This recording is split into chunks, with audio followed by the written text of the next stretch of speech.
سورۃ المرسلات کی ابتدائی آیات۔ الحمدللہ وکفی وسلام علی عبادہ الذین اصطفی، خصوصا علی سید الرسل وخاتم الانبیاء وعلى آلہ واصحابہ الاتقیاء۔ اما بعد فاعوذ باللہ من الشیطان الرجیم، بسم اللہ الرحمن الرحیم۔ والمرسلات عرفا فالعاصفات عصفا والناشرات نشرا فالفارقات فرقا فالملقيات ذكرا عذرا أو نذرا إنما توعدون لواقع۔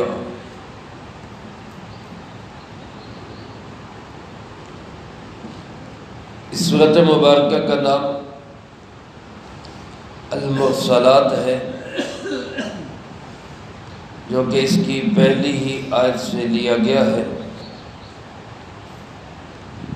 مکی صورت ہے، ترتیب کے لحاظ سے اس کا نمبر 77 ہے، اور نازل ہونے کے اعتبار سے یہ سورۃ مبارکہ 33ویں نمبر پہ نازل ہوئی۔ چھوٹی چھوٹی 50 آیات اور 2 رکوعوں پر مشتمل اس سورۃ مبارکہ میں اللہ رب العالمین نے قیامت کے احوال کا ذکر فرمایا، اسی طرح انسان کی تخلیق یعنی اس کی ابتدا اور پھر اس کی انتہا کا ذکر ہے۔ انبیاء علیہ السلام کی مختلف قومیں جو گزر چکی ان کا تذکرہ بھی ہے، جنت اور جہنم کے مناظر کا بھی ذکر ہے۔ گویا یہ سورۃ مبارکہ بھی اپنے مرکزی موضوع اور مضمون کے اعتبار سے آخرت کے احوال پر مشتمل ہے۔ اس سورۃ مبارکہ کے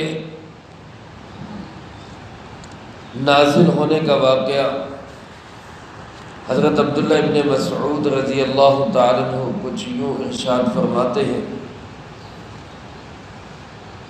فرمایا کہ ہم منا کے ایک غار میں نبی کریم صلی اللہ علیہ وسلم کے ساتھ تھے۔ اللہ کے محبوب جی صلی اللہ علیہ وسلم پہ یہ سورۃ مبارکہ نازل ہوئی۔ آپ صلی اللہ علیہ وسلم نے اس کی تلاوت شروع فرمائی۔ قربان جائے کلام ہو اللہ پاک کا اور پڑھنے والی ذات ہو جناب محمد کریم صلی اللہ علیہ وسلم، اور سننے والی جماعت ہو حضرات صحابہ کرام رضی اللہ تعالی مجمعین کی جماعت۔ اس منظر پہ، اس کیفیت پہ 100 جان سے فدا، اس کی لذت، اس کی روحانیت، اس کا کوئی اندازہ نہیں کر سکتا۔ حضرت عبداللہ ابن مسعود رضی اللہ تعالیٰ عنہ فرماتے، ہم نے یہ سورۃ مبارکہ رسول اللہ صلی اللہ علیہ وسلم کی زبان مبارک سے سننا بھی شروع کی، اور اس کے ساتھ ساتھ ہی ہم نے اس کو یاد کرنا بھی شروع کیا۔ اور یہ سورۃ مبارکہ جس دوران میں آپ ہمیں سنا رہے تھے، اسی بیچ میں فرمایا کہ غار کے پتھروں میں سے ایک سانپ نکلا، تو رسول اللہ صلی اللہ علیہ وسلم نے ارشاد فرمایا کہ اس کو مار دو۔ صحابہ کرام رضی اللہ تعالیٰ مجمعین اٹھے، سانپ کو تلاش کر کے اس کو مارنے لگے۔ لیکن بہت تلاش کے بعد بھی وہ سانپ نہیں ملا، وہ بچ گیا۔ تو رسول اللہ صلی اللہ علیہ وسلم نے ارشاد فرمایا، جس کا مفہوم یوں ہے کہ جیسے اللہ پاک نے تمہیں اس کے شر سے محفوظ رکھا، اسی طرح اس کو بھی اللہ پاک نے تمہاری طرف سے اذیت اور تکلیف سے بچا لیا۔ یعنی اگر تم اس کو مار دیتے تو ظاہر ہے یہ تمہاری طرف سے اس کے لیے تکلیف ہوتی، اذیت ہوتی، اور اگر وہ تم میں سے کسی کو ڈس لیتا، کاٹ لیتا، تو وہ تمہارے لیے شر ہوتا۔ تو جیسے اللہ پاک نے تمہیں اس کے شر سے محفوظ رکھا، اسی طرح اللہ رب العالمین نے اس کو بھی تمہارے ہاتھوں سے محفوظ رکھا۔ اس واقعے سے معلوم ہوتا ہے کہ یہ سورت مبارکہ مکمل طور پر مکی سورت ہے اور اسلام کے ابتدائی دور کی صورت ہے کہ اسی وقت غاروں میں یا اسی طرح مختلف جگہوں پہ قرآن کریم اترا کرتا تھا۔ اس سورت مبارکہ کے آغاز میں اللہ رب العالمین نے کچھ قسمیں اٹھائی ہیں۔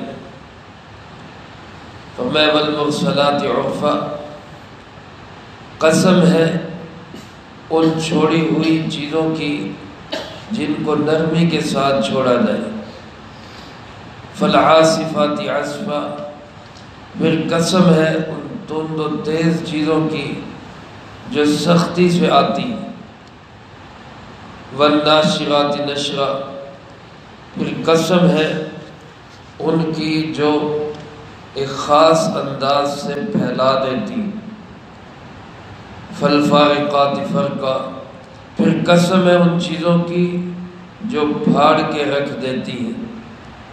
فالملقیات ذکرا، پھر قسم ہے ان چیزوں کی جو نصیحت کو ملانے والی ہیں۔ عذراً او نذرا، معذرت قبول کرنے کے اعتبار سے یا ڈرانے کے اعتبار سے۔ انما توعدون لواقع، کوئی شک نہیں جس چیز کا تم سے وعدہ کیا گیا ہے وہ ہو کے رہے گا۔ یہ قسمیں کس چیز کی قسمیں ہیں اور ان کا جواب قسم کے ساتھ کیا تعلق ہے، کیا مناسبت ہے، اس کو سمجھنے کے لیے ہمیں یہ سمجھنا ہوگا کہ یہ قسمیں جن صفات کا ذکر کیا گیا ہے ان کا موصوف کیا ہے۔ قسم ہے ان کی جن کو چھوڑا جائے نرمی کے ساتھ، وہ کیا چیز ہے۔ یہ 4-5 جو قسمیں ہیں یہ صفات ہیں۔ مرسلات صفات ہے، صفت ہے۔ عاصفات صفت ہے۔ والناشرات صفت ہے۔ فارقات اور ملقیات یہ صفت ہے۔ ان کا موصوف کیا ہے؟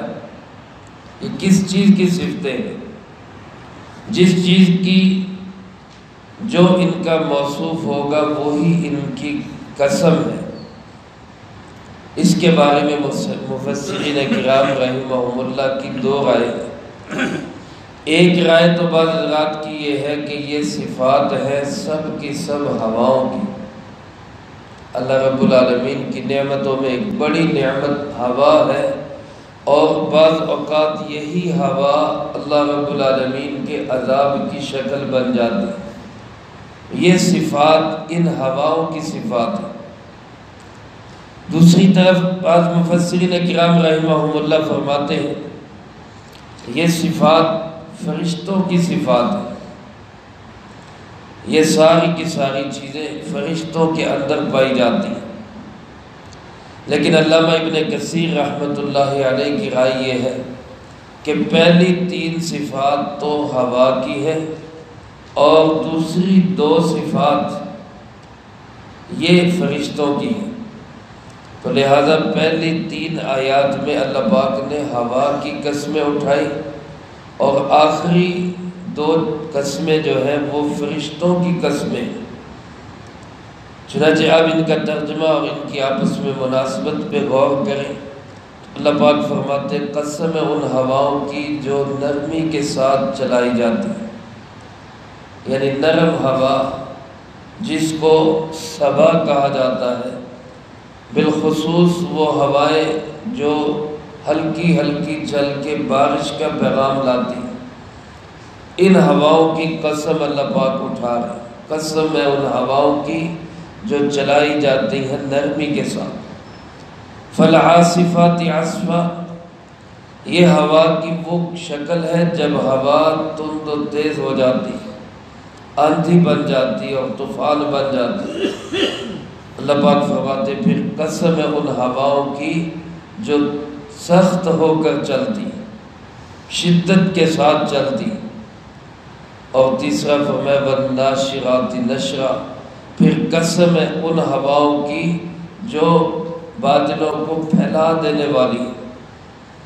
جب ہوائیں چلتی ہیں تو اس سے بادل پھیل جاتے ہیں اور پھر اس سے بعض اوقات بارشیں برستی ہیں جو رحمت ہوتی ہیں، اور بعض اوقات وہی بارشیں رحمت اور عذاب بن جاتی ہیں، زحمت اور عذاب بن جاتی ہیں۔ تو بہرحال یہ تین قسمیں علامہ ابن کثیر رحمۃ اللہ علیہ کی تفسیر کے مطابق یہ ہوا کی قسمیں۔ اس کے بعد دو قسمیں فرمایا فالفارقات فرقا، پھر قسم ہے ان فرشتوں کی جو فرق کر کے رکھ دیتے، یعنی اگر اللہ پاک عذاب کے فرشتے بھیجیں تو وہ مسلمان اور کافر کا فرق الگ الگ کر دیتے، یا موت کا وقت آئے تو وہ فرشتے مسلمان اور کافر کو الگ الگ کر دیتے، یا اسی طرح عمومی طور پر کسی قوم پہ عذاب کی کیفیت آئے تو اس میں فرشتے وہ انسانوں کو موت دیتے ہوئے ان کی تفریق کر دیتے۔ اور آخری صفت اور قسم فرمایا فالملقیات ذکرا، پھر قسم ہے ان فرشتوں کی جو ذکر لے کر آتے ہیں۔ اس سے مراد وہ فرشتے جو قرآن کریم کی وحی اور پیغام کو لے کر آیا کرتے، جبرائیل امین علیہ السلام کے ساتھ۔ پھر یہ نصیحت اور یہ اللہ کی طرف سے جو ذکر آتا ہے، اس کے دو مقصد ہیں، عذراً اور نذراً۔ یا تو اس لیے کہ جو غلطیاں کر چکے اور معافی مانگنا چاہتے ہیں وہ عذر کر لیں، وہ معذرت کر لیں، وہ معافی مانگ لیں، اور نذراً یا جو گناہوں کے باوجود معافی نہیں مانگتے ان کے لیے یہ پیغام دھمکی کا پیغام ہوتا ہے۔ بہرحال یہ قسمیں ہواؤں کی ہوں یا یہ قسمیں فرشتوں کی ہوں یا یہ دونوں قسم کی ملی جلی قسمیں ہوں، ان پانچ قسموں کے بعد اللہ پاک کہنا کیا چاہتے ہیں؟ ایک آدمی قسم اٹھاتا ہے، اس سے پوچھا جاتا ہے آپ قسم اٹھا رہے ہیں، کیا کہنا کیا چاہتے ہیں؟ تو اللہ رب العالمین آپ قسمیں اٹھا رہے ہیں ہواؤں کی یا فرشتوں کی، آپ کہنا کیا چاہتے ہیں؟ اللہ پاک فرماتے انما توعدون لواقع، یہ جواب قسم، جس چیز کا تم سے وعدہ کیا گیا ہے یعنی قیامت، وہ ضرور ہو کے رہے گی، وہ واقع ہو کے رہے گی، اس میں کوئی شک نہیں۔ تو گویا یہ قیامت کا یقین دلانے کے لیے اللہ رب العالمین پانچ قسمیں اٹھا رہے ہیں۔ میرے عزیز دوستو، کسی نے کہا کہ کتنے بد نصیب ہیں وہ لوگ کہ جنہوں نے گویا اللہ رب العالمین کی بات کا انکار کر کے اللہ پاک کو بھی قسمیں اٹھانے پہ لگا دی۔ چاہیے تو یہ تھا کہ اللہ کی بات کو ویسے ہی مان لیتے، لیکن ایسا انکار کیا کہ اب اللہ پاک بھی قسمیں اٹھا کے یقین دلا رہے کہ جس چیز کا تم سے وعدہ کیا جا رہا ہے قیامت وہ آ کے رہے گی، اس میں کوئی شک نہیں۔ علماء فرماتے ہیں ان قسموں کا قیامت کے آنے کے ساتھ بڑا گہرا تعلق ہے کہ قیامت جب آئے گی تو ابتدا میں ہلکی ہلکی آواز ہوگی، والمرسلات عرفا کی مناسبت اس کے ساتھ ہے، پھر وہ آواز تیز ہوتی چلی جائے گی، جب بگل بجے گا تو وہ آواز تیز ہوتی چلی جائے گی، اور پھر وہ تیز ہوتی ہوتی کانوں کو پھاڑنے لگ جائے گی، اس کی مناسبت ہے فالعاصفات عصفا کے ساتھ، وہ تند و تیز ہو جائے گی۔ اور اس کے بعد فرمایا والناشرات نشرا، پھر اس کی مناسبت ہے قیامت کے ساتھ کہ جب نفخہ ثانیہ ہوگا تو ساری مخلوق ایسے میدان کے اندر بکھری ہوئی ہوگی، پھیلی ہوئی ہوگی۔ جب دوسری دفعہ سور میں پھونک ماری جائے گی سب منتشر ہو جائے گی۔ فالفارقات فرقا، پھر اس کی مناسبت قیامت کے دن کے ساتھ اس طرح کہ اس دن الگ الگ گروہوں میں پھاڑ کے رکھ دیا جائے گا۔ نمازی الگ ہوں گے، روزے دار الگ ہوں گے، مجاہدین الگ ہوں گے، اور اسی طرح اللہ کے لیے وہاں پہ دین کی محنت کرنے والے الگ ہوں گے، مختلف طبقات کے اعتبار سے۔ پھر مومن اور کافر یہ الگ الگ ہوں گے۔ اور فالملقیات ذکرا، اس دن پھر ہر ایک کا نام اعمال اس کے سامنے کر دیا جائے گا۔ تو یہ مناسبت ہے ساری قسموں کو قیامت کے ساتھ۔ بہرحال اللہ پاک نے قسمیں اٹھا اٹھا کے یہ بات یقین کے ساتھ اور زور کے ساتھ ہمیں بتائی کہ قیامت آنے والی ہے اور آ کے رہے گی۔ میرے محترم دوستو، ہمیں بھی اللہ رب العالمین کی بات پہ یقین کرتے ہوئے الحمدللہ ہمیں یقین، اللہ ہمیں انہی یقین والوں میں موت نصیب فرمائے۔ تو یقین ہے تو اس کی تیاری بھی کرنی چاہیے۔ اللہ ہمیں اس دن کی تیاری کی توفیق نصیب فرمائے۔ اس کے بعد اللہ پاک نے اس دن کے کچھ احوال کا ذکر کیا ہے، اس کا تذکرہ اگلی فرصت میں آئے گا۔ رسول اللہ صلی اللہ علیہ وسلم اس سورۃ مبارکہ کو اکثر پڑھا کرتے تھے۔ حضرت ام فضل رضی اللہ تعالیٰ عنہ جو آپ صلی اللہ علیہ وسلم کی چچی ہیں، ان کے سامنے ان کے بیٹے عبداللہ ابن عباس رضی اللہ تعالیٰ عنہ جو رسول اللہ صلی اللہ علیہ وسلم کے جدار بھائی، انہوں نے یہ سورۃ مبارکہ پڑھی تو یہ اماں جان عبداللہ ابن عباس کی والدہ محترمہ رسول اللہ صلی اللہ علیہ وسلم کی چچی جان زہر و کتار رونے لگ گئی اور فرمایا تو نے مجھے وہ وقت یاد کرا دیا جب اس سورۃ مبارکہ کو خود رسول اللہ صلی اللہ علیہ وسلم پڑھا کرتے، اور آخری دفعہ آپ کی زبان مبارک سے جو میں نے قرآن کریم سنا سب سے آخری وہ یہی سورۃ مبارکہ تھی۔ آپ نے مغرب کی نماز میں تلاوت فرمائی اور اس کے بعد پھر آپ نماز پڑھا نہیں سکے تھے۔ تو گویا زندگی کی آخری نماز میں انہوں نے جو قرآن کریم آپ کی پاک زبان سے سنا وہ یہی سورۃ مرسلات تھی۔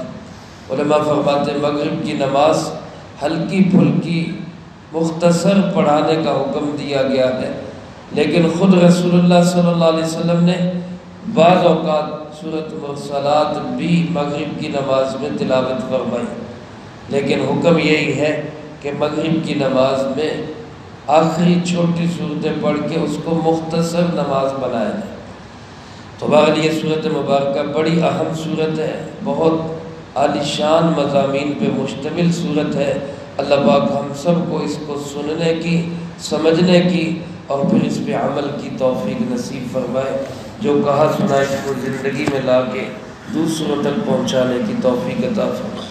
اللہم انت السلام و منک السلام، تبارکت ربنا و تعالیت یا ذا الجلال والاکرام۔ اللہم اعنا علی ذکرک و شکرک و حسن عبادتک۔